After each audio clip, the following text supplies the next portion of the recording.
يا فروخي في للس اكشقا غاويد تبوث علي ذي تكنا وغوس هاويد الاخبار تموت.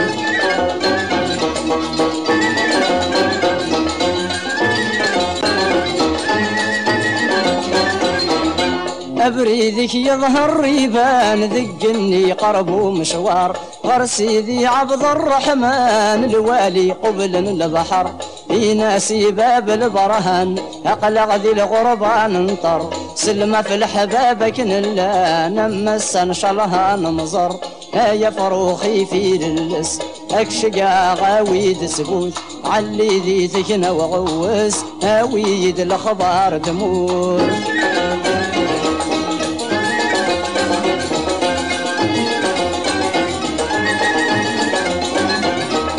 علي ذي تجنى ورحل لسينا تروح قباله غارث مرث القبايل زوري تدي يكسل جمله يزور ركض سواحل العزايب تدر الاخلاق سلما كوافذ نحمل كلي ونندايلا يا فروخي في للس اكشقا غاويد سبوت علي ذي تجنى وغوس هاويد الاخبار تموت.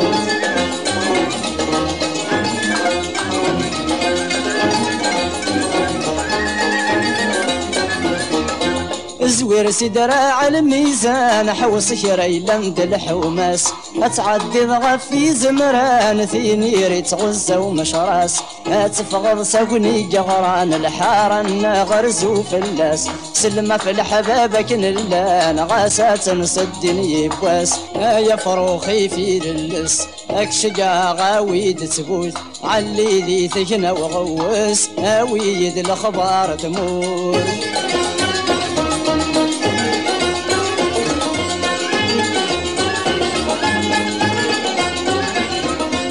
ظلك النغر مايو وثيالا ذبني منصور تزمل تتعبى سقبو سيدي عيش ودام يزور حاذر ويتجاغ شفو زوري تنقي لها تفاخور سن غرب قايد تشبو كورايا يعسن البحور يا فروخي في للس اكشقا غاويد تبوث علي ذي تكنا وغوس هاويد الاخبار تمور.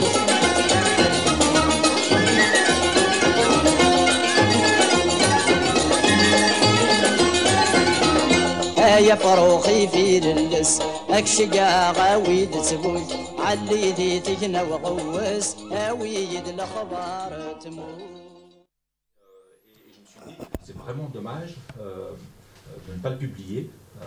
En Kabyle on dit Ouivre un Ali au Wifid, celui qui veut un Ali il l'enfante. Donc je me suis dit de prendre ça à bras le corps et j'ai conçu, infographié et édité donc le livre que vous voyez là, que vous allez avoir entre les mains à la fin pour ceux qui ne l'ont pas. Alors je vous passe quelques diapos pendant que je parle. Donc ça c'est le village de Tansaut tel qu'il a été construit par la génération de mes grands-parents, donc début du siècle. C'était une région assez isolée à l'ouest de Kabylie. Alors donc finalement c'est un peu en fouillant un peu, en cherchant dans ce qui a été publié, en demandant aux gens de me renseigner, que je suis arrivé à constituer donc un livre qui s'apparente à ça, avec les noms des plantes en kabyle, le nom des plantes en latin. C'est très important et c'est ce qui m'a demandé le plus d'efforts en fait, c'est d'associer un nom latin à chaque plante. Et ça c'est un défi parce que c'est très compliqué, surtout pour un homme botaniste. Et de mettre tous les usages qu'on m'a racontés, donc les recettes de cuisine, les dictants, et ça donne donc effectivement un livre en images. Je pense que c'est un peu le premier du genre, sans prétention, c'est un peu le premier du genre en kabyle parce que je voulais que ça soit ludique parce que j'étais novice dans les plantes et je me suis dit que les gens qui vont le feuilleter, il faut qu'ils se retrouvent comme des novices. Donc voilà un peu à quoi ça ressemble et évidemment on dit aussi les langues meurent en silence. Partout où les gens peuvent recueillir quelque chose pour sauvegarder notre langue, c'est un acquis. Et je pense qu'il n'y a pas, de petite contribution quand il s'agit de sauvegarder. Et il a écrit en kabyle et en français parce que je crois que c'est le propre de notre communauté. On est tous un petit peu bilingues, donc je me suis dit autant que ça profite aussi aux gens qui parlent le kabyle et ceux qui parlent le français, et puis ça permet d'apprendre peut-être aussi. Et pour ça, d'ailleurs, j'ai demandé à un ami que je vais remercier ici, qui s'appelle Mohamed Belmadi, qui a un petit peu aussi co-signé le livre, parce qu'il a fait de sorte que la transcription en kabyle soit dans les règles de l'art. Il faut peut-être ajouter qu'il est dédié à Mouahia. Hein. Oui, voilà. Mouahia, oui, dans ce bilinguisme, moi, il y a un texte de Mouahia que j'ai toujours aimé, qui disait tout le monde a un pays, mais nous on en a deux. Donc ceux qui connaissent je ne sais pas si vous connaissez Mouahia, mais ça, je ne vais pas le citer ici, bon, c'est pas le propos, mais effectivement j'ai cité Mouahia pour cette raison-là. Alors, c'est quoi le vrai challenge finalement pour moi? C'était vraiment l'approche du fait que j'étais non-botaniste. Alors, les botanistes, en fait, j'ai découvert que l'identification des plantes est une science très très compliquée, qui demande beaucoup de technicité. Et quand on parle aux botanistes, quand on leur montre une photo, en général, ils disent « oh, peut-être », parce qu'en fait, une photo, c'est largement insuffisant pour ceux qui pratiquent ce qu'on appelle les clés d'identification des flores. Alors ça, c'est un nom barbare au début pour moi, parce que je me suis dit, les clés d'identification, c'est quoi? Donc, c'est toute une science, en fait, et ça ne s'improvise pas. Mais ils ont été quand même assez patients. Donc, chaque plante, chaque espèce a un nom selon la classification de Linné, avec un nom latin, et donc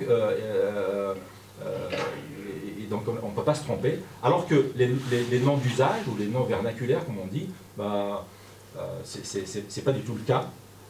Donc au fait, quand je commence à regarder les plantes, à les photographier et à envoyer ces photos aux gens qui sont autour, c'est là où les difficultés commencent. Premièrement, les noms des plantes chez nous, ce n'est pas les mêmes plantes qu'ailleurs, donc quand on regarde dans les lexiques, ce n'est pas forcément qu'on trouve ce qu'on cherche. Un nom de plante regroupe parfois des familles, par exemple une plante comme Washnef, qu'on appelle chez nous Washnef, ça regroupe toutes les moutardes. Alors évidemment, on peut se dire, on peut faire un lexique en disant Washnef c'est moutarde, mais moi je voulais aller un peu plus loin, donc comme il y a 2 ou 3 ou 4 variétés de moutardes qui sont autour de chez nous, donc quand on vous dit ça c'est Washnef, ça c'est Washnef, je voulais savoir quelle était la différence. Alors, d'une région à une autre, il y a des inversions de noms, donc quand je regardais dans les lexiques que j'avais, il fallait être sûr que les noms qui sont utilisés là ne veulent pas dire une autre plante. Donc j'étais obligé de passer par toutes les plantes que j'ai photographiées par une identification une par une avec l'aide des botanistes. Il y a une chose quand même que je dois dire, c'est que comme je me suis constitué les lexiques à partir de 1850, les premiers lexiques en kabyle qui existent, ça date de 1850. Je reviendrai un petit peu là-dessus tout à l'heure. C'est très impressionnant de constater qu'il y a une unicité des noms de plantes en kabyle. De l'extrême est de la Kabylie à l'extrême ouest, même de la Berbérie. Alors il y a quelqu'un qui me disait, qui m'a fait une remarque pertinente, il me dit oui, mais les mariages, ça aide beaucoup à communiquer. Parce que même des plantes qu'on ne trouve pas sur le marché, qui ne sont pas commercialisées, on trouve le même nom d'un bout à l'autre d'une région. Et moi, ça m'a un peu intrigué, disons. C'est vrai que cette histoire de mariage peut être pertinente sur une petite région, mais quand on va du Schleuch au Kabyle, ou du Kabyle au Tergui, par exemple. J'ai trouvé une plante, le laurier rose, pour ceux qui connaissent en Kabyle, Ilili, donc ça c'est un nom assez connu chez nous. Les Touaregs appellent ça Ellel. Donc je suis sûr que les linguistes, moi je ne suis pas linguiste, mais je suis sûr que les linguistes trouveraient la même racine. Alors on se dit, quand même, ce sont sur des étendues comme celle-ci, il y a quand même une certaine similitude des noms. Donc voilà. Alors, j'ai prévu de vous parler un petit peu des problèmes d'identification, mais je vous donne un exemple. Au début, quand je commençais à voir les plantes, j'ai trouvé cette plante chez nous qu'on appelle avou. C'est une plante, dans tous les lexiques que j'ai, pourtant j'ai à peu près 5 ou 6 sources, à peu près 1 millier d'entrées de noms de plantes en kabyle latin. Je n'ai trouvé nulle part ce nom d'avou. Alors je me suis dit, bon, je vais envoyer la photo un peu partout. Et j'ai eu la première réponse d'un botaniste de l'université de Pise qui me dit « ça c'est un Cacheris ferralucea ». Alors c'est comme ça qu'il parle, il ne parle jamais avec le nom d'usage. Et donc évidemment, j'étais tout content, j'ai regardé sur internet, les photos ressemblent drôlement à la photo que j'avais publiée, donc j'étais très content. Et après, quand je commençais à avoir des discussions avec des botanistes du Forum Tela Botanica qui sont à Montpellier, des gens vraiment admirables, ils me disent, c'est pas possible, Cacheris ferralucea n'existe pas en Afrique du Nord, donc celui ce que tu as photographié, c'est probablement autre chose, mais évidemment les photos c'est jamais assez précis.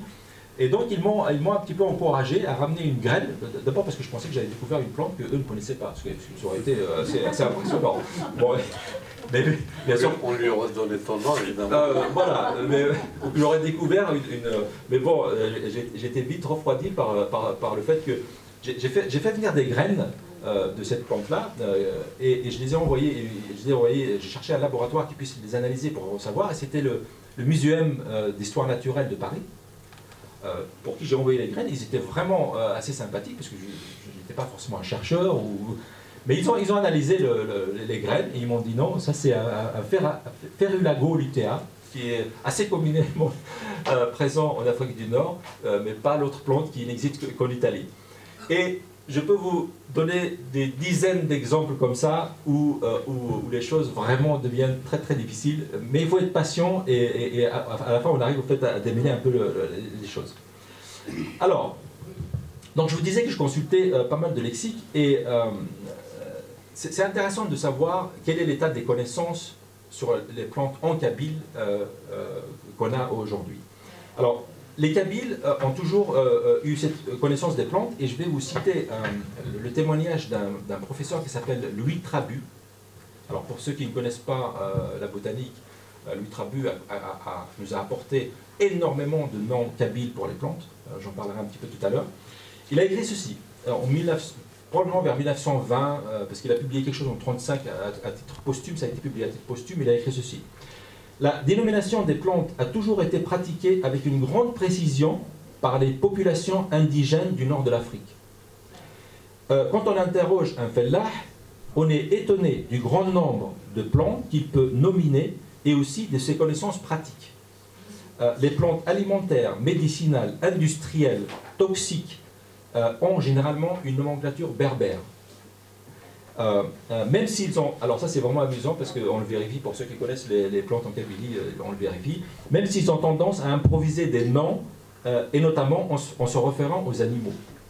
Je ne sais pas parmi vous ceux qui sont kabyliophones, mais c'est très amusant parce que moi-même j'ai vécu ça. Quand on dit Tatsfah Giddaoun, alors la pomme des singes, c'est généralement la pomme rabougrie que personne ne veut manger. Avril Thésaurine Bouchen, c'est généralement le raisin du chacal, parce que c'est tout petit et puis personne n'a envie de les manger. Le Valkok Bouchen, c'est les prunes du chacal, parce que là aussi, ils sont peu appétissants. Donc, oui, une plante que j'aime bien, c'est le mouron bleu, Thétochin Tormith. Alors ça c'est... Et en fait, quelqu'un m'a dit, mais ça c'est les hommes qui disent ça, mais les femmes elles disent « Thétochin Oromi ». Alors pour ceux qui comprennent pas le kabyle, le mouron bleu, c'est une superbe fleur bleue, et on l'appelle les yeux de l'européenne, on va dire ça comme ça. Oui, alors mais ça peut être plutôt de l'occidental, voilà, ouais. Ou le français, mais voilà, c'est ça. Donc on a tendance à vraiment inventer des noms, et Trabu le certifié, moi je l'ai constaté, hein, pas mal de gens disent des noms comme ça. Par contre, on peut aussi trouver des mots kabyles. Alors pour ceux qui sont fervents du néologisme, ça peut être une très bonne source aussi d'information. Par exemple, je vous donne un exemple, l'ofson, pour l'oignon. Communément, les Kabyles appellent l'oignon l'ofson, qui est un mot qui vient de l'arabe, qu'on a adopté. Pas que je sois contre les adoptions de mots, je pense que c'est plutôt une richesse. Mais il y a une plante sauvage qu'on appelle Azlim Bouchen, donc l'oignon du chacal, encore une fois, parce que c'est un bulbe qu'on ne mange pas. Et Azlim ou Azalim, c'est le nom qu'on donne à l'oignon.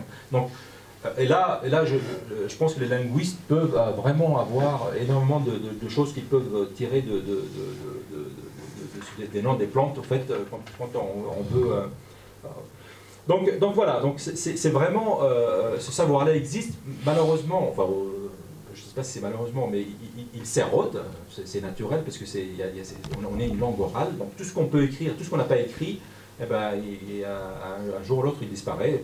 Alors, je ne sais pas, les raisons de l'érosion sont multiples. C'est vrai qu'il y a l'oralité, mais aussi les changements sociétaux. Après tout, les sociétés en Europe aussi, elles ont perdu tous les usages des plantes. Donc, les gens vont aller travailler, ils abandonnent l'agriculture de montagne pour aller travailler dans le pétrole ou dans l'administration, parce que c'est plus lucratif. Ils s'enrichissent un peu, quelque part, donc ils vont au supermarché et aux pharmacies pour se soigner. Donc tout ça va disparaître. Alors, ça m'amène vraiment à un sujet qui est vraiment très important. Heureusement qu'il y a eu des écrits, et justement par des botanistes français qui ont, pas seulement des botanistes, des militaires, des explorateurs qui ont commencé vers 1850. Et le premier document que moi je pense que c'est un des plus anciens qui regroupe donc un catalogue de plantes du Djurdjura avec donc énormément de noms kabyles pris par ces gens qui sont au fait plusieurs personnes. Tout ça a été regroupé par Aristide Le Tourneux et il a publié ça en 1870.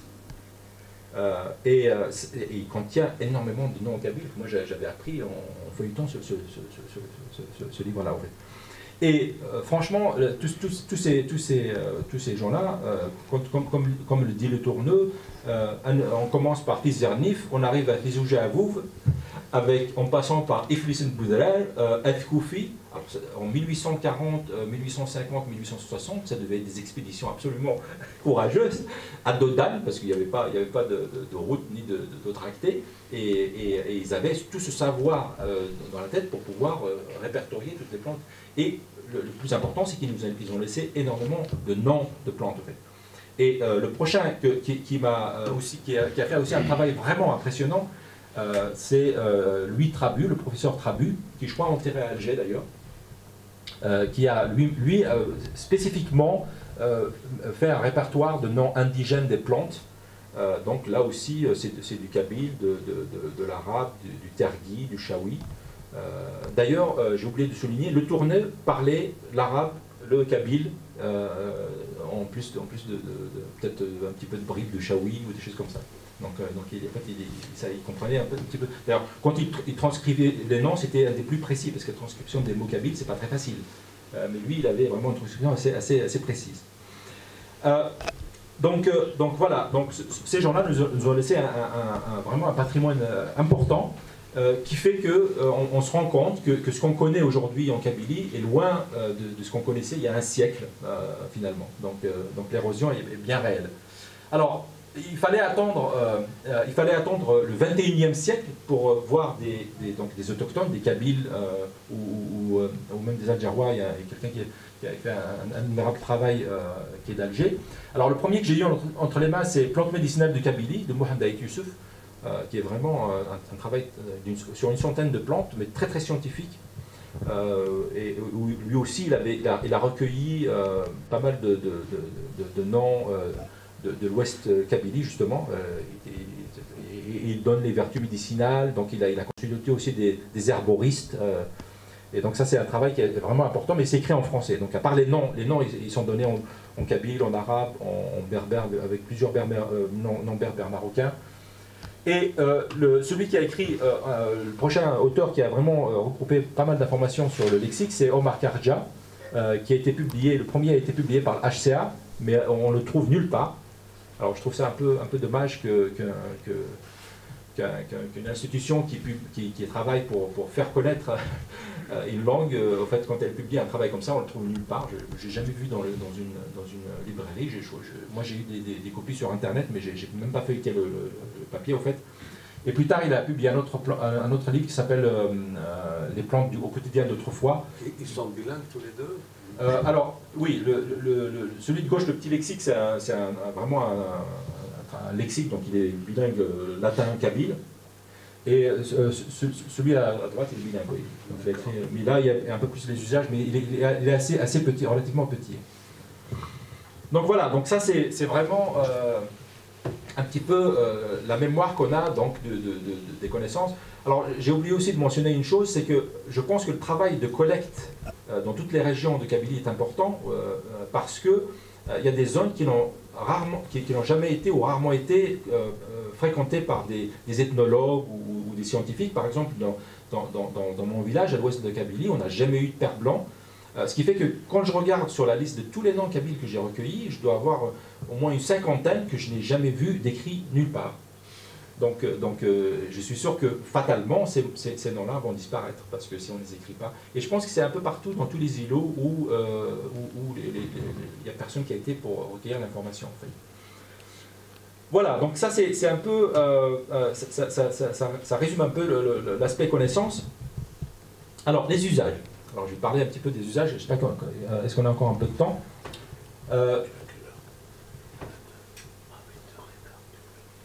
Donc voilà, les usages des plantes. Alors ça c'est un sujet, évidemment, on peut pas le résumer en si peu de temps. Mais on se rend compte que l'usage des plantes en Kabylie est encore très très vivace. Je pense que tous les gens qui fréquentent les champs, soit les bergers, soit quand on va faire des cueillettes des olives, moi depuis quand j'étais enfant, la première chose qui nous nourrissait, ce sont les plantes qu'on trouve un petit peu à l'état sauvage finalement. Les fifaf, la cousteline, alors il y a énormément de plantes comme ça qu'on cueillait à même le sol, qui n'arrivent même pas en cuisine et qu'on mangeait. Et après, les plats les plus emblématiques, ce sont les salades et les pains, surtout les pains. Alors, on utilise le esquimen, les asperges sauvages, l'oseille, l'ail à 3 cornes, vivras, pour ceux qui connaissent. Il y a même des curiosités au fait, qui sont comme par exemple le pain au gouet, Arlum ou Vaor, ou Frour. Certains disent Avaor. On fait un pain au gouet. Ça, c'est vraiment une curiosité parce que le gouet est assez âpre. J'en parlais une fois à un ethnobotaniste qui est assez connu, qui s'appelle François Coupelan, si vous avez entendu parler de lui. Il m'a dit, mais c'est pas possible, vous ne mangez pas ça. Mais si, c'est un pain assez courant, en fait. Pour ne pas en manger beaucoup. Voilà, il ne faut pas en manger beaucoup, peut-être, ouais. Voilà. Mais les plats les plus emblématiques, en fait, ce sont les plats du printemps. Alors, je vais vous montrer un plat que tous les Kabyles connaissent au printemps, qui s'appelle le vreul. C'est un couscous aux plantes sauvages. Alors, chez nous, on utilise à peu près une douzaine de plantes. En fait, les plantes sont cueillies, elles sont découpées et cuites à la vapeur. Et c'est un couscous sans sauce et on mange ça avec donc juste de l'huile d'olive et on mélange ça avec du couscous. Alors, chez nous, on utilise une douzaine de plantes, mais en fait, il y a des régions, quelqu'un me disait que dans l'Atlas blidéen, ou je lis que dans l'Atlas blidéen, les berbères de l'Atlas blidéen utilisent jusqu'à 40, jusqu'à 50 plantes. J'ai jamais vérifié vraiment comment ils arrivent jusqu'à 50 plantes et qu'est-ce que c'est, quelles sont vraiment ces plantes. Mais dans chaque village ou dans chaque région, vous allez trouver une composition un petit peu différente, suivant peut-être le goût, la disponibilité ou ce qu'il y a autour de la femme qui fait la cueillette. En fait. L'autre plat qui est vraiment très emblématique, c'est une espèce de bouillie aux plantes sauvages qu'on appelle avazine. Là aussi, c'est un plat vraiment très emblématique du printemps. Et on mange ça avec beaucoup d'huile d'olive et peut-être un piment. Les gens aiment bien ce plat-là qui est assez pimenté. Donc là aussi, suivant les régions, on peut trouver plus ou moins de plantes. En fait. Alors, il y a énormément de plantes qu'on aurait pu consommer mais qu'on ne consomme pas. Et ça, je pense que on aurait pu avoir une culture d'étendre un petit peu les utilisations, par exemple, comme la campanule, Tamzulotara. Tiens, voilà encore un nom qui est assez rigolo. Tamzulotara, c'est le Tamzul, c'est le cheveu qu'on tisse. Et donc, parce que la campanule réponse, pour ceux qui la connaissent, c'est une très très belle plante qui monte comme ça. Les pimperelles, ce sont des plantes qui ont été aussi cultivées, mais elles sont abondantes dans les kabyles, mais les gens ne les connaissent pas. On peut manger les racines, on peut manger les feuilles. Les masserons aussi, ça abonde, et c'est très bon en salade, c'est très bon cuit, les racines sont très bonnes. Donc il y a vraiment énormément de plantes au fait qu'on aurait pu en manger. Alors, par contre, il y a aussi le danger d'utiliser des plantes parce qu'il y a énormément de plantes toxiques en Kabylie. Certains on les mange même, mais sans le savoir. Par exemple, dans Avazine, on utilise Teviouth, c'est une ficaire, et elle est vraiment toxique. Le cerfeuil penché, c'est aussi une plante assez toxique. Bon, heureusement il faut en consommer beaucoup, parfois il faut les consommer crus pour qu'elles soient toxiques, mais il y en a beaucoup qui sont dans le quotidien des gens. Et il y a quelques plantes qu'on ne connaît pas, qui sont toxiques mais qu'on ne connaît pas, et ils sont vraiment très dangereuses, comme le forbe par exemple. Le forbe, c'est une bête noire des paysans américains, parce que elle peut être très très irritante pour les yeux, et nous, souvent, les gens en fait, se rendent même pas compte que c'est une plante c'est aussi dangereuse en fait. Je sais pas, comment est-ce que il y a peut-être des gens qui ont été empoisonnés sans le savoir en fait.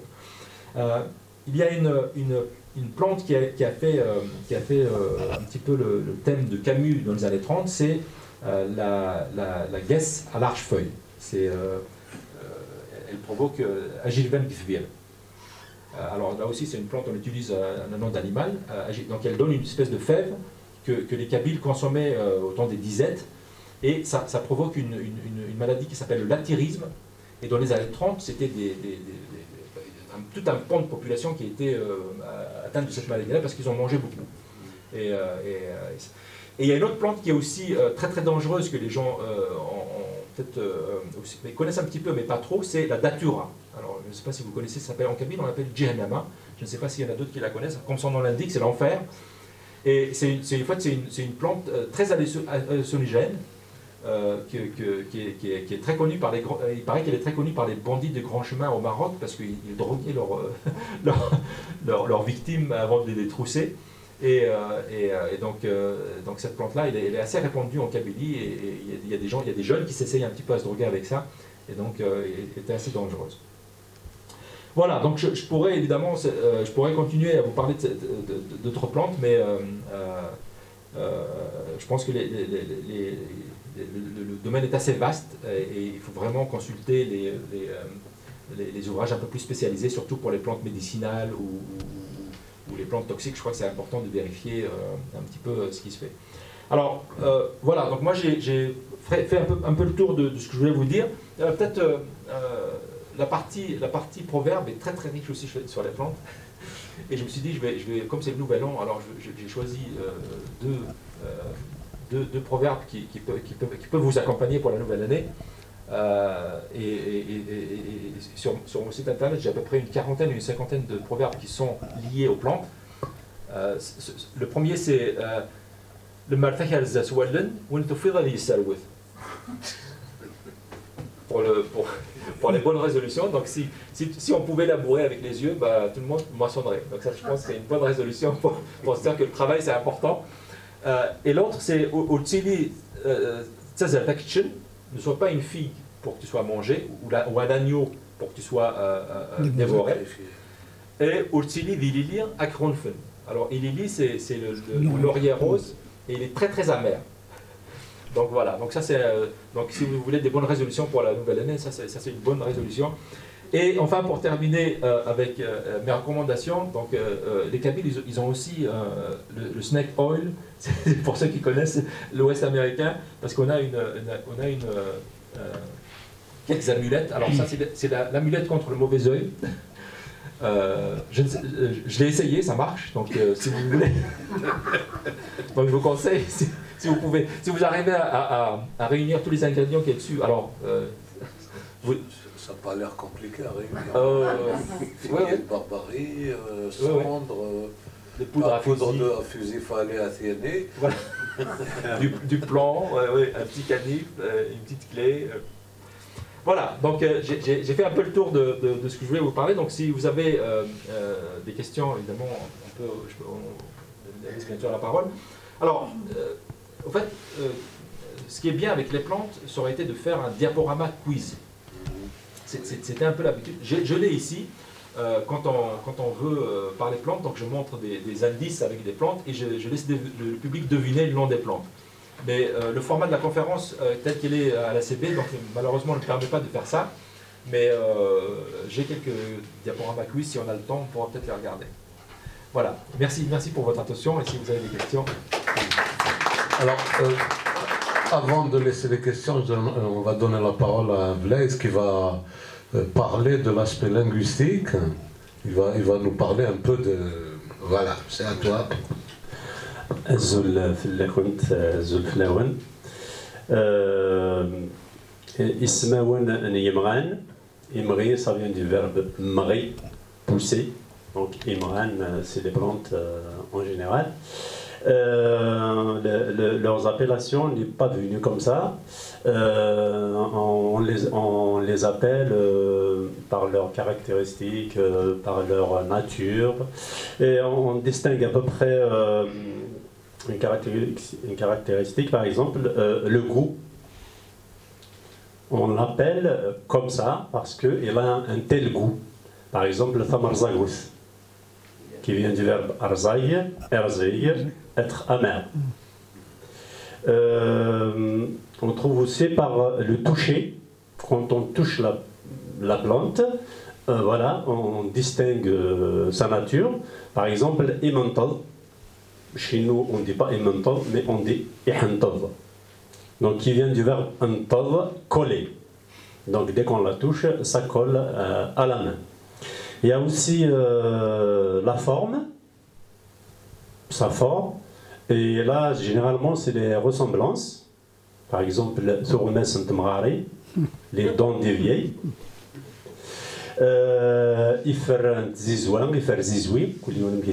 Voilà, les ailes de l'abeille, parce que ça ressemble à ça. Et il y a aussi la caractéristique, la puissance ou la force. Par exemple, on distingue une herbe qui s'appelle Ozouer, dans ma région originaire de presque une région maritime à Tizi Ouzou. On l'appelle Ozouer parce qu'elle est vraiment très forte à enlever. Et quand on regarde ces appellations aussi, notamment le radical des plantes, le radical, on laisse que les consonnes, donc on enlève les voyelles et on enlève le T du féminin, la marque du féminin. Donc il ne reste que les consonnes sans les voyelles et sans les T du début ou de la fin. Donc on distingue par exemple des noms composés d'un nom et un nom. Un nom d'une plante qui se compose d'un nom plus un nom. Voilà le cas de Thurmas Ntemrari, les dents des vieilles. Et ça peut être un nom masculin, ça peut être un nom féminin, et ça peut être aussi du singulier ou du pluriel. On peut distinguer aussi un nom plus un participe. Par exemple, Asrar Ziven, Asrar le bois, Ziven sucré. Donc la forme de Ziven, elle est la forme du participe. On peut distinguer aussi la forme adjectivale, Thamarzagus, c'est un adjectif, Amarzagu, amer, Thamarzagus au féminin, amer. On peut trouver aussi rarement une préposition plus un verbe. À peu près dans ce que je connais, j'ai trouvé deux mots, plus deux mots dans le livre de M. Zidet. Voilà, par exemple, vous, chouf. Vous, une préposition qui indique la position, il chauffe, le verbe chauffe, enfler ou gonfler. Voilà. Voilà, c'est tout ce que j'ai à dire sur le plan linguistique des plantes. Voilà, et je vous laisse à vous de poser des questions et M. Zidet vous répondra, si je peux. Merci beaucoup. Je vois Ali qui trépigne depuis tout à l'heure. On a plein de choses à dire. Hein? Quoi? Je sais pas. Oui, madame. Bonsoir, c'est très intéressant ce que vous dites. Alors, moi justement, j'avais lu que c'était Hérodote, donc, qui est un historien ancien, qui avait dit qu'il était surpris quand il avait visité l'Afrique du Nord et les Berbères, de voir le grand art qu'ils possédaient dans la culture des plantes, notamment dans l'art de la greffe. C'était des experts dans le domaine, c'est ce qu'ils disaient, comme de la façon dont ils avaient de s'habiller, la propreté qui était sur eux, que les hommes se mettaient des nattes à la barbe. En fait, ils mettaient des nattes à la barbe. Donc déjà, ça veut dire qu'il y avait une expertise extrêmement ancienne, de plusieurs millénaires. Et quand on dit les Roumis, de manière générale pour dire les Français ou les Européens, certainement ça devait venir du temps des Romains, quand ils ont envahi le Maghreb. Alors, donc c'est une expertise extrêmement ancienne déjà, qui se transmet de génération en génération. Par contre, moi, avez-vous trouvé quand même des plantes qui sont complètement autochtones à la Kabylie? Vous avez dit qu'il y avait beaucoup de régions qui n'étaient pas encore exploitées au niveau scientifique, hein? C'est normal, mais avez-vous pu, avec les scientifiques que vous avez rencontrés, est-ce qu'ils ont pu, eux, trouver des plantes qui étaient typiques à la Kabylie, par exemple? Et autre chose, quand vous avez évoqué le sujet, je trouve dommage qu'il y ait, comme on dit, quand une personne décède, une personne âgée décède, c'est une bibliothèque qui s'en va. Je trouve ça dommage que chez nous en Algérie, ou notamment en Kabylie, parce que bon, c'est un peu particulier, ce sont des régions montagneuses et autres, eh bien c'est dommage qu'il n'y ait pas des collectifs d'habitants, de jeunes, etc., qui commencent à créer dans les villages des bibliothèques. Alors déjà, comme vous dites, il y a les plantes, les mœurs, les traditions, et aussi les contes anciens, parce que les contes disparaissent également. Hein, voilà, alors donc je trouve que, enfin moi je pense que ce serait certainement que ça existe, mais il faudrait peut-être mettre ça plus en place. Et pour terminer, est-ce que les scientifiques algériens eux-mêmes en Algérie travaillent sur le sujet justement de répertorier toute cette fantastique, comment dire, la végétation que nous avons déjà en Algérie et en Kabylie également? Voilà. Oui, alors, moi je ne suis pas botaniste, mais j'ai appris que les flores, alors répertorier toutes les plantes dans une région comme l'Algérie, ça a été fait par les botanistes comme René Maire, c'est un des premiers botanistes qui a fait une flore importante. Il est décédé avant de la terminer. Il y a une autre personne qui s'appelle Kezel, qui avait aussi... ce sont les deux flores qui font référence. Donc je pense que oui, je pense que sur le plan purement botanistique des plantes, oui, l'Afrique du Nord, à mon avis, elle est largement couverte par les botanistes et les scientifiques. Mais il y a des plantes endémiques qui n'existent qu'en Algérie. Et loin de moi, ou d'un amateur, la prétention de trouver une plante nouvelle, parce qu'en général, ils ont bien quadrillé les choses. Là où effectivement, où il y a un manque, c'est sur le plan linguistique. Par contre, là, effectivement, chaque fois que je parle avec quelqu'un de notre région, il a des noms un petit peu différents. Donc je pense que ça, c'est plutôt notre patrimoine linguistique qui est dépéri. Mais la botanique, c'est quelque chose qui est vraiment, à mon avis, connu, assez bien étudié. Et je parlais du Forum Tela Botanica, donc c'est un forum, c'est une association qui est basée à Montpellier, mais qui regroupe des botanistes de toute l'Afrique du Nord, de Tunisie, du Maroc, d'Algérie, et j'ai eu pas mal d'échanges avec eux. Ils sont très très compétents et en général, ils connaissent bien leur sujet. Ouais. Alors, oui. Moi, je voudrais te poser une question, deux questions plutôt. La première, c'est pourquoi, après des siècles de pratique des plantes, etc., on continue à utiliser des plantes qui peuvent être, comme tu l'as dit tout à l'heure, représenter un danger pour... normalement, la connaissance, le savoir, finit par avoir un savoir, à acquérir un savoir qui pourrait prémunir contre ça. Ça, c'est ma première question. Et la deuxième, est-ce que tu as rencontré en Kabylie même des gens qui ont un savoir traditionnel des plantes? Je veux dire, pas des botanistes, des scientifiques, mais des gens Ah oui, oui. Alors, des gens qui connaissent les plantes, il y a vraiment beaucoup de gens qui sont très bons, des vieilles, des vieux, peut-être des moins vieilles aussi parfois, qui soignent par les plantes, qui ont un savoir énorme sur les plantes. Souvent, ils ne le divulguent pas, ils le gardent pour eux-mêmes.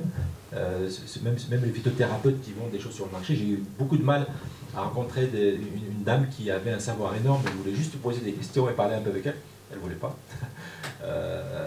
parce que ça reste un savoir un petit peu protégé. Bon, je pense que les gens, alors pour la première question, oui, je pense que quelque part, on entend peu de cas d'intoxication grave, à part les jeunes qui s'amusent avec la datura, par exemple, ça j'ai déjà vu. Mais sinon, ceux qui mangent les plantes, en fait, soit ils les cuisent, elles deviennent plus toxiques, ils ne sont pas conscients. Donc si un jour quelqu'un ne sait pas, il va peut-être la manger crue et il sera intoxiqué. Mais quelque part, donc, le savoir il est un peu diffus, ils ne sont peut-être pas conscients du fait, mais la pratique fait que, effectivement, ils prennent en compte ça, en fait, quelque part.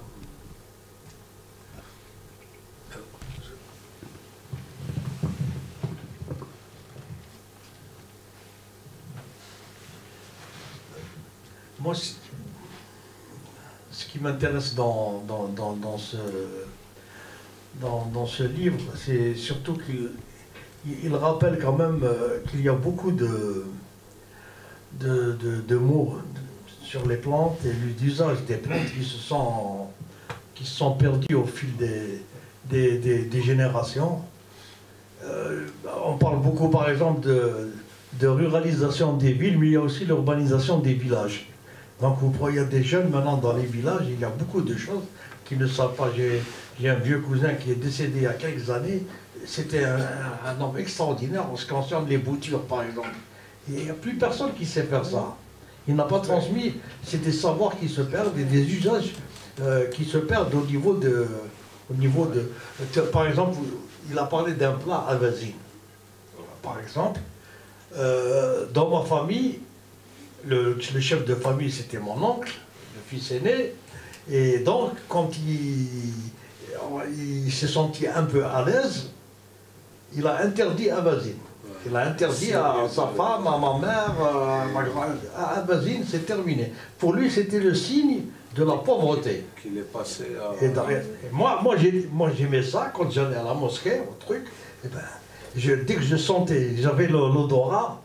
Quand il y avait un basile dans les villages, je me précipitais et je demandais à en prendre. Parce que chez moi, c'était interdit. Je dis ça aussi, c'est l'usage quand tu parles avec l'évolution, avec la modernité et tout, il y a des usages qui se sont perdus, même peut-être au plan médical, même tichvirine, les trucs, tout ce qu'on faisait avant, qui se sont perdus, je ne sais pas. Mais c'est bien de restituer tout ça. Moi-même, ça me fait une excellente révision pour les trucs de mon enfance. Merci.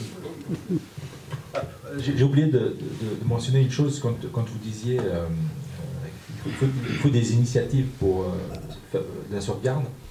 Je pense qu'il y a un outil qui est extraordinaire de nos jours, c'est Wikipédia. Donc il y a un Wikipédia kabyle, je ne sais pas si vous le connaissez, depuis un bout de temps, et donc je disais que j'avais une base de données qui avait à peu près 1 millier d'entrées de noms de plantes en kabyle et en latin, et je pense que ça c'est quelque chose que je pense alimenter progressivement, et j'espère, parce que c'est le but, c'est d'avoir des gens qui puissent aussi collaborer, parce que c'est vraiment un outil où chacun peut aller suggérer une alternative ou corriger ou des choses comme ça. Donc je pense que c'est une initiative que je vais probablement, j'en parlerai quand ce sera un peu plus étoffé, et j'espère que les gens contribueront. Il y a aussi le problème d'édition en Algérie. Beaucoup de thèses de DEA, de doctorat en linguistique, amazigh, sur le plan botanique et tout, et qui n'ont pas été édités, voilà, faute de moyens. Donc quand on y va à l'université de Tizi Ouzou, de Fkayes, de Bouéla, et on en trouve beaucoup de thèses sur les plantes médicinales, surtout d'Algérie, de l'Afrique du Nord, de Kabylie. Pourquoi ils ne mettent pas sur Internet? Il y a, j'ai trouvé à peu près 2 ou 3 dictionnaires, c'est des dictionnaires hein, sur Internet. Ouais. Mais les thèses et de doctorat de 2A, ils ne peuvent pas les mettre. Voilà.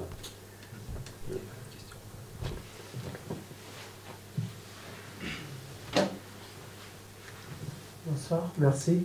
J'ai trouvé dans un texte d'Albert Camus, je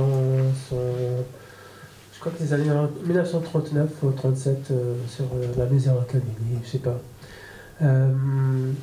qu'on mangeait du chardon.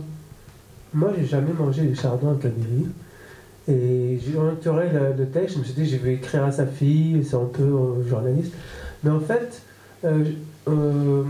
est-ce que, donc ma question, est-ce que c'est vraiment, il y a d'autres régions de Berbère d'Afrique du Nord qui mangeaient vraiment le chardon? Est-ce que Albert Camus ne s'est pas trompé, n'a pas confondu une plante en Kabylie? Je ne sais pas comment ça s'appelle, donc ma deuxième question, c'est comment s'appelle-t-elle? Thardeus. Et c'est très très bon, et c'est très très bon, voilà, merci.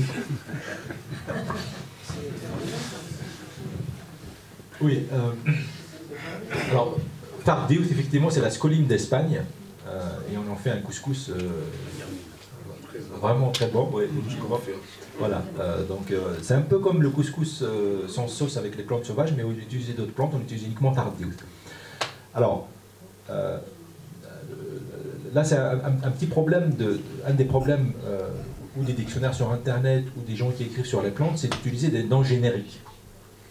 Alors, je pense que si vous voulez regarder derrière le mot chardon, je crois qu'on peut citer peut-être 20, 30 plantes qui sont différentes. Et pour beaucoup, sont comestibles. Même si nous, on n'a pas l'habitude de les manger, mais des chardons qu'on mange, alors là, il y en a beaucoup. Évidemment, pas quand il commence à donner l'artichaut, mais en jaune pousse, les feuilles, on peut les manger cuites, en salade, les tiges quand elles sont... Donc je pense que c'est possible que le chardon, un des chardons, je ne sais pas lequel de quel parlait Camus, mais probablement un des chardons a été comestible. Comme Thardeus, qui est aussi une espèce de chardon en fait. Quand on voit Thardeus, quand elle grandit, ça devient presque un chardon aussi. À part Thardeus, le chardon, c'est en Kabylie, c'est Added. Added, c'est une plante qui a à feuilles, qui a des épines. Après, il donne le fruit, c'est comme l'artichaut. Donc on le mange, on dit qu'il est très toxique aussi. Voilà. Et Added, c'est pas un chardon d'ailleurs. Et ça c'est le problème des imprécisions dans le... C'est pour ça que moi j'ai toujours trouvé que les initiatives sur Internet, sur les blogs, c'est toujours très bien, il n'y a pas de mauvaise contribution. Mais quand on n'est pas précis, après, je pense qu'utiliser les noms latins, c'est ce qu'il y a de vraiment important. Et aussi, quand on utilise les photos, je pense que ça aussi, c'est vraiment, ça aide beaucoup pour les gens. C'est pour ça que un truc imagé, un livre imagé sur la plante, c'est quand même une bonne façon de fédérer un peu les gens. En fait. On rentre par le micro.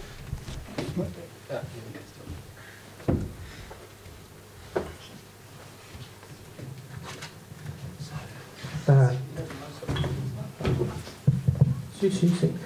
Bonsoir tout le monde. En fait, c'est un proverbe qui me pousse à vous poser une question. C'est que le proverbe, je te dis, voilà, parce que en fait, moi je suis de la région de Tiarafen, et chez nous on dit aussi que ça me fait que c'est-à-dire il y a quand même une différence. Donc, le proverbe il diffère d'une région et une autre. Et c'est ce qui me pousse à poser cette question. Est-ce que dans vos travaux de recherche, vous vous êtes appuyé que sur les ouvrages existants ou il y a un effort supplémentaire d'approche directe au vu de la région dans différents patelins pour pouvoir apporter des éclaircissements sur ces nuances qui existent d'une région à une autre? Ça c'est un. Et puis j'ai entendu parler, ça c'est pour apporter un éclaircissement, en parlant des mêmes appellations d'une région à une autre. L'Afrique du Nord quand même c'est une région qui a longuement pratiqué le troc. Donc quand on trouve dans la région de Mechlia, à 100 km de Naama, elle est typiquement Tatouassif, donc Tatouassif, Benyani et tout, qui ont lancé le troc vers cette région-là, et les gens du sud qui venaient, qui étaient une virgule de commerce et de rencontre. Et je pense que le commerce aussi a largement contribué à propager le même vocabulaire. Voilà, donc la question c'est est-ce qu'il y a un effort supplémentaire par rapport à ce qui a été déjà fait pour apporter des éclaircissements autour de ces nuances concernant les appellations de la plante. Merci. Oui, je dois quand même préciser que mon travail n'avait aucune autre prétention que de faire un devoir de mémoire dans une région très très limitée. Je n'avais pas du tout ni les moyens, ni le temps, ni les compétences d'ailleurs pour faire un travail sur une grande échelle, pour dire effectivement, essayer de trouver, communiser les appellations. Donc, pour moi, c'était plus un devoir de mémoire dans une région bien circonscrite, c'était ce que je voulais faire et le titre du livre l'indiquait.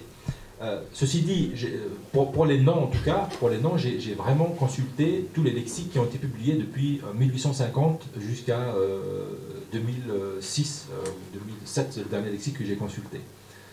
Et là, effectivement, quand on regarde, il y a une grande similitude des noms, c'est ce que je disais. Il y a des différences. Après, je pense que c'est voilà, les chercheurs, effectivement, moi j'en suis pas un, mais les chercheurs, effectivement, ont vraiment beaucoup de travail à faire pour essayer de fédérer tout ça et de faire, avec une approche scientifique, de faire de sorte à ce que les choses consistantes soient gardées et les choses inconsistantes soient rejetées. Je pense que c'est important. Merci. Je ne sais pas si je peux reprendre la parole.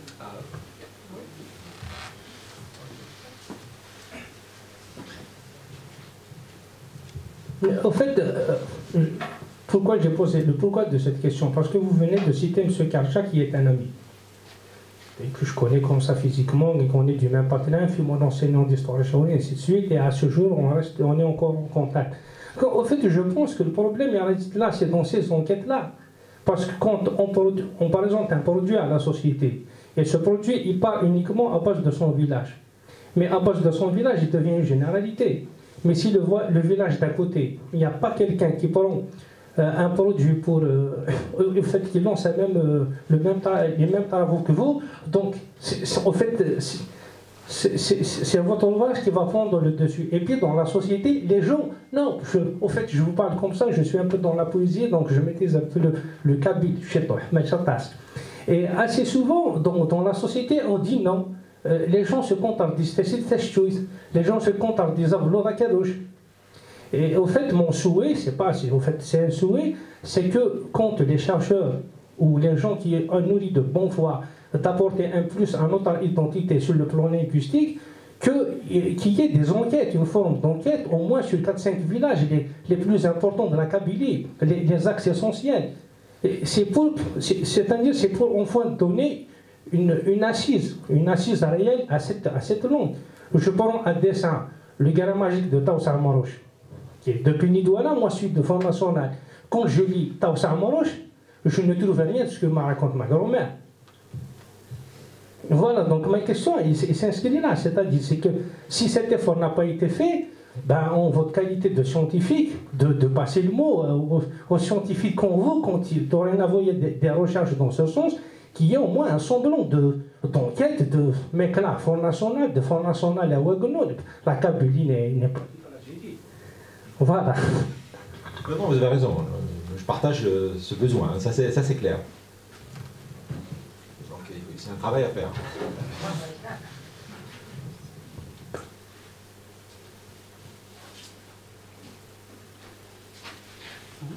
Une question ? Ce que je voulais dire simplement, c'est que moi j'ai pu donc feuilleter votre livre. Merci.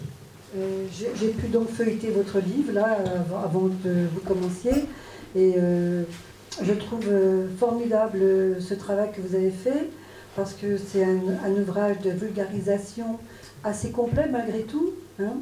Moi, je ne m'attendais pas du tout à cela. Je pensais que ce serait un ouvrage qui serait un peu plus, comme on en trouve partout en botanique, etc. Mais là, c'est bien parce qu'on peut même le montrer à des enfants, etc. Donc c'est ludique, c'est accessible à tous les publics. C'est très intéressant parce qu'il y a aussi, indépendamment de la plante, enfin de son historique, de l'emplacement, etc. Il y a son usage social en plus. Et ça, c'est très intéressant parce qu'en même temps, ça permet de connaître des coutumes kabyles qu'on ignorait. Donc je pense que c'est un excellent ouvrage de vulgarisation sociale de la Kabylie, en fait, ancienne et actuelle. Et en cela, je vous remercie parce que je trouve que c'est une excellente initiative. Et j'espère que d'autres personnes prendront la suite ou même compléteront ce que vous avez commencé à faire. Comme dit monsieur, c'est vrai que ça dépend des régions. Moi, je sais que ma famille, c'est plutôt vers Béjaïa. Bon, c'est vrai que la côte, la flore maritime, on va dire, est différente que celle qui est en pleine terre dans les montagnes, c'est normal. Mais en même temps, ce serait bien de compléter, enfin j'espère et j'encourage, si vous pouvez le dire autour de vous aussi, si vous voyez des jeunes étudiants et autres, et je reviens à cela, qu'il est absolument impératif qu'on puisse notifier par écrit les savoirs anciens dans tous les domaines, parce qu'en Kabylie, c'est une tradition orale, comme tout le monde le sait. Et c'est bien dommage qu'à chaque fois qu'une personne décède, comme le dit monsieur là tout à l'heure avec son oncle, eh bien c'est bien dommage qu'il y a des savoirs qui se perdent. Et j'espère que les Kabyles, en Algérie, je pense que ça se fait, mais je ne sais pas, parce que peut-être que vous pourrez me le préciser, parce que je n'ai pas répondu à mes questions. Est-ce qu'il y a-t-il sur place là-bas des gens qui veulent qui veulent continuer ce travail de mémoire, qui sont sur place et qui veulent aller dans ce sens-là, pour répertorier aussi nos coutumes, parce que c'est excessivement important. Comme dit monsieur, il y a l'urbanisation des villages et vice-versa, donc il y a beaucoup de savoirs qui se perdent. On a la chance encore d'avoir une très forte oralité chez nous, ce qui a disparu en France pratiquement.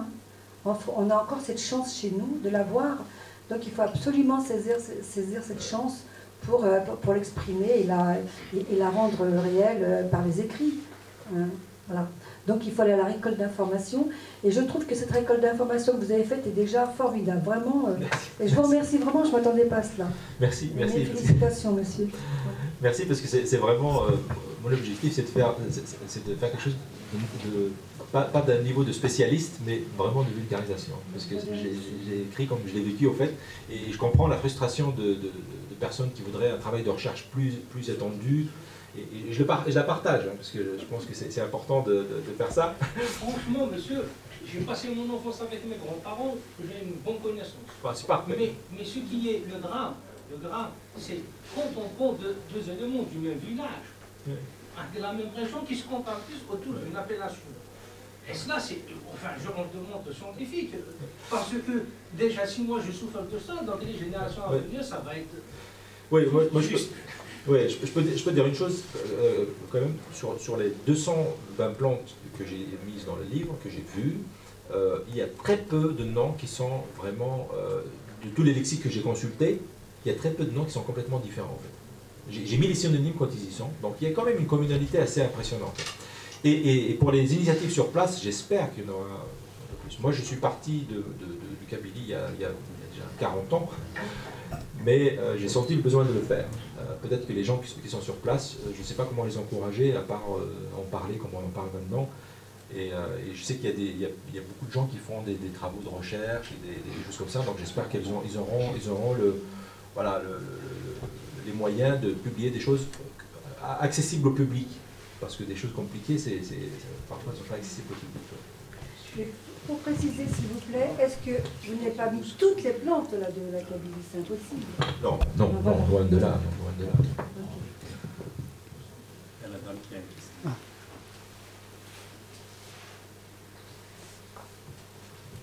Oui, bonsoir. Merci d'avoir pensé à éditer et travailler sur les plantes en Kabylie. Je voulais vous demander à votre niveau, en ayant travaillé avec les lexiques de 1920, il me semble, vous avez parlé de cela. 1870 même. 1870, oui. Avez-vous observé à votre niveau, dans vos recherches, la disparition de plantes, puisque vous parliez de l'érosion des mots, avec le réchauffement climatique, l'urbanisation, est-ce que des plantes ont disparu? Franchement, je ne suis pas, je ne pourrais pas, je suis pas capable de répondre à cette question-là. Je ne suis pas assez botaniste pour connaître je n'ai jamais remarqué une plante qui est disparue, comme vous dites, à mon niveau. Hein. Ça, j'ai jamais remarqué, mais je pense qu'il doit y en avoir. Hein, des iris, certaines plantes spécifiques. Moi, je ne suis pas suffisamment spécialiste et je ne connais pas suffisamment la botanique d'Afrique du Nord pour vous dire que telle plante a disparu au cours du temps. Mais il doit y en avoir, effectivement. Donc vos recherches, vous les avez faites à partir des plantes que vous avez observées. Absolument. Mais pas dans l'autre sens. Absolument. Moi, je voulais satisfaire, comme je disais, c'était très modeste, ma démarche était très modeste. C'était déjà, si je pouvais nommer toutes les plantes qui sont autour à 10 km autour de mon village, je peux vous assurer qu'il y a peut-être, je ne vais pas donner de chiffres parce que c'est difficile, mais peut-être 10% des gens qui sont de toutes ces régions-là qui savent ce qu'il y a dans ce livre-là. Et qui ont vécu là-bas et qui continuent à vivre là-bas. Et donc moi, c'était ma démarche. En fait. C'était vraiment mettre sur écrit et le mettre de façon à ce que les gens puissent regarder les photos, ils puissent aller dans leur champ et se dire tiens, ça, on l'appelle comme ça, et on peut l'utiliser pour ça. Voilà. Merci. Donc pour notre frère, n'ayez pas peur, il y a beaucoup de gens qui travaillent sur ce plan, dans toutes les disciplines. Ça forme un corpus, maintenant un bon corpus pour les gens qui travaillent pour l'introduction du kabyle dans les réseaux sociaux, dans l'informatique, dans l'internet. Alors sur ce sujet, si vous êtes un petit peu Facebook, il y a un groupe je pense, de plus de 15 000 adhérents qui s'appelle Tigjda Entreveilis sur Facebook. C'est un groupe qui représente vraiment toute la Kabylie. Même en dehors de la Kabylie, il y a des gens dans ce groupe, voilà, comme de Mchiriya, de Naama, de Milan à l'est, de Al-Naba. Voilà, et ce groupe, en tant qu'adhérent, tu peux proposer comme ça un mot, une plante, un plat, et tu vas voir des appellations de toutes les régions de Kabylie, même en dehors de la Kabylie. Et c'est un groupe aussi, voilà, qui travaille, pas tout ça. Je vais nommer quand même quelqu'un qui donne actuellement des conférences un peu partout en Algérie, Mohamed Belkacem, avec son groupe justement qui travaille sur l'introduction du kabyle dans l'internet. Donc c'est un groupe qui travaille beaucoup. C'est une alpha-juit, on va leur dire bon courage parce que il y a des je suis nul en internet, hein, donc il y a beaucoup de trucs qui sont kabylisés à 100%. Maintenant, par exemple Firefox, donc vous pouvez le trouver en kabyle à 100%, et d'autres, oui, c'est vraiment un groupe qui avance à pas géant, quoi. Oui, la page Wikipédia du kabyle, c'est complètement en kabyle, donc ça c'est vraiment 100% en kabyle, et moi je crée donc une base de données sur les plantes. Donc ils ont presque investi tous les moteurs de recherche internet pour les kabyliser. Voilà. Donc là, mon iPhone 4S, je peux le mettre en kabyle à 100%. Il me parle en kabyle. Il m'écrit en kabyle. Au lieu de me dire hier, voilà, j'ai la date, voilà, Kouzès, mercredi. Il m'écrit plus mercredi.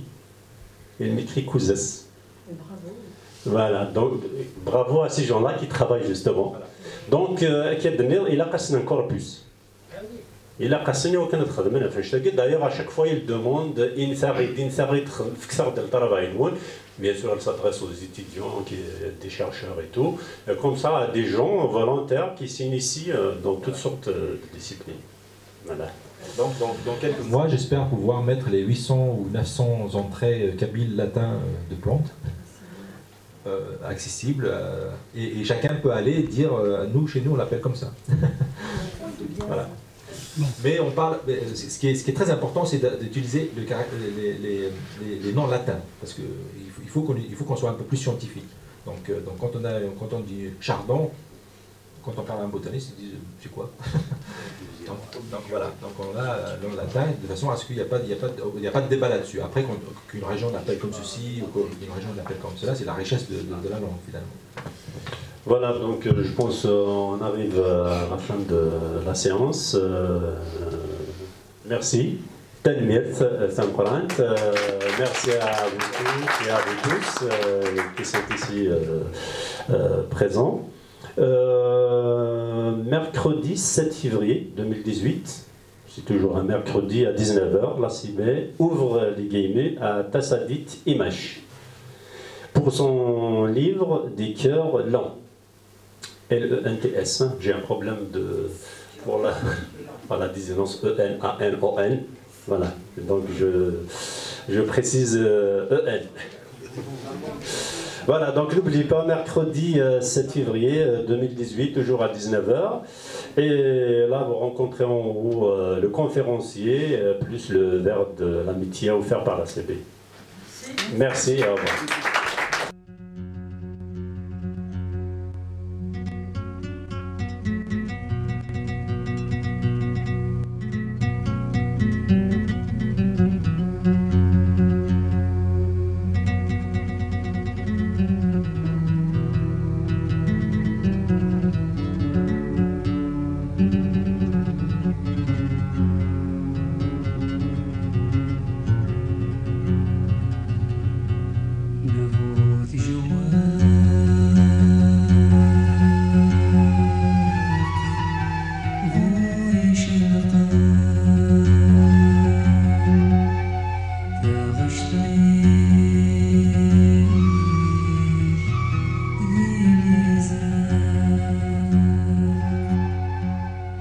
Atasın